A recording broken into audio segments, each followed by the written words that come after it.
Magandang araw mga Lods at welcome back sa channel ko, at ngayon ay ituturo ko po sa inyo kung paano kumuha ng is number online ng mabilis.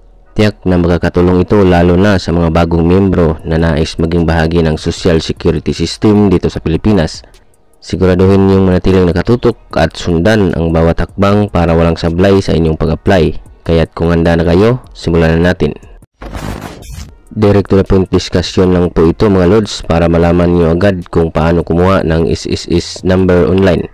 Una ay pumunta lamang sa search engine na ginagamit ninyo, laptop man yan or cellphone, at itype nyo lang ang is.gov.ph. Hanapin at i-click nyo po ang apply for an is number online. Tapos i-click nyo lang po ang click here na kulay blue. Mapupunta naman kayo dito sa step by step guide. Basahin nyo lang po lahat para malaman ang proseso at i-click ang start.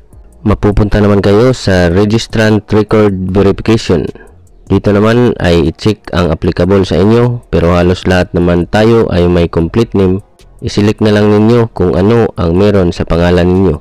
Tandaan na dapat walang special characters or mga signs and symbol na ilalagay ninyo sa pag-fill up ng pangalan ninyo.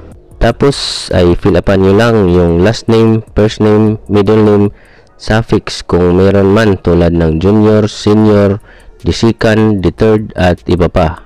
Birth date at saka email address, at dapat active itong inyong email address dahil magsisend po ang is ng link sa inyo, at dapat ay hindi pa po ito nagamit sa pagkuha ng is number dahil kung nagamit na ay hindi na po ito tatanggapin.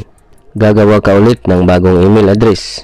Tandaan na dapat i-double check ninyo yung pangalan nyo dahil minsan yung iba ay nagkabaliktad po ang first name at saka last name.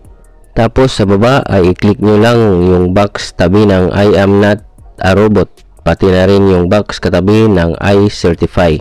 Pag okay na lahat, i-click na ang submit. Tapos ay magsisend na ng email ang is sa inyo at i-click nyo lang yung link na ibinigay nila. Kailangang mag-click mo ito within 5 days dahil kung hindi ay mawawala na po ito. Pero pwede pa namang kayong mag-apply ulit, pero kailangan na ulit ng bagong email address dahil hindi na pwede yung email address na una mong ginamit. Pag na-click mo na yung link ay dito na kayo mapupunta.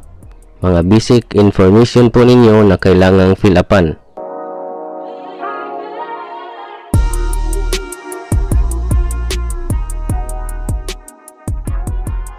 Pag natapos nyo na lahat ay i-click lang ang next at mapupunta na kayo sa social status at fill upan nyo rin po ito lahat.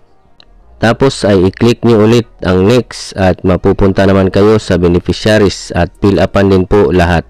Pag tapos na ay i-click ulit ang next at mapupunta na kayo sa paglalagay ng user ID. Kailangang pumili kayo ng user ID na madaling tandaan dahil pag nag-login kayo sa is online ay ito na po ang permanent user ID ninyo. Sa baba naman ay may mga info pa na kailangan yung fill upan. Pag tapos na kayo ay i-click ulit ang next. Ito na po lahat ng information na inilagay ninyo at kaya ipinakita sa inyo to para ma-double check ninyo kung tama ba lahat ng info na inilagay ninyo. Kung may mali man sa pag-fill up ninyo ay i-click nyo lang itong previous para ma-edit pa ninyo yung mali dahil pag nasubmit nyo na lahat pero may mali pa ay kailangan nyo pang pumunta sa pinakamalapit na is branch sa inyong lugar para makorek yung maling information sa pag-register ninyo. Kung tama naman lahat ay i-click nyo ang generate is number tapos i-click nyo ang yes. Mapupunta naman kayo dito sa pag-upload ng supporting documents. Kung nakapag-upload na kayo ng alinman sa mga dokumento na ito ay i-click lang ang submit. Tapos i-click ang proceed. Tapos i-click ang yes at ang done. Tapos ay makaka-receive ka na ng email na successful yung pagkuha mo ng is number at makaka-receive ka pa ulit ng isang email na ganito. I-click mo lang yung clicking here para makagawa kayo ng password at security questions. Ilagay nyo lang yung last 6 digit ng inyong is number tapos i-click ang submit. Tapos ay mapupunta na kayo sa paglalagay ng password at dapat ay yung madali lang tandaan para anytime na maglalagin kayo ay walang hassle. Pag okay na ay i-click ulit ang submit. Tapos dito naman tayo sa paglalagay ng security questions. Pumili lang ng tanong at sagot na madaling tandaan. Pag okay na ay i-click lang ulit ang submit. Dito naman ay i-verify na ninyo ang inyong account. I-type nyo lang yung password na ginawa ninyo at i-click ang confirm. Pag ganito ang lumabas ay ibig sabihin successful ang paggawa ng password at security question. At makaka-receive din naman kayo ng email na successful na. At yan ang mga hakbang sa pagkuha ng inyong SSS number online. Sana ay naging malinaw at madali para sa inyo ang proseso. Huwag kalimutang mag-like, mag-subscribe at i-click ang notification bell para lagi kayong updated sa mga susunod kong videos. Kung may mga katanungan pa po kayo, mag-comment lang sa ibaba at sisikapin nating sagutin ang mga iyon sa lalong madaling panahon. Maraming salamat sa panonood at hanggang sa muli mga Lods.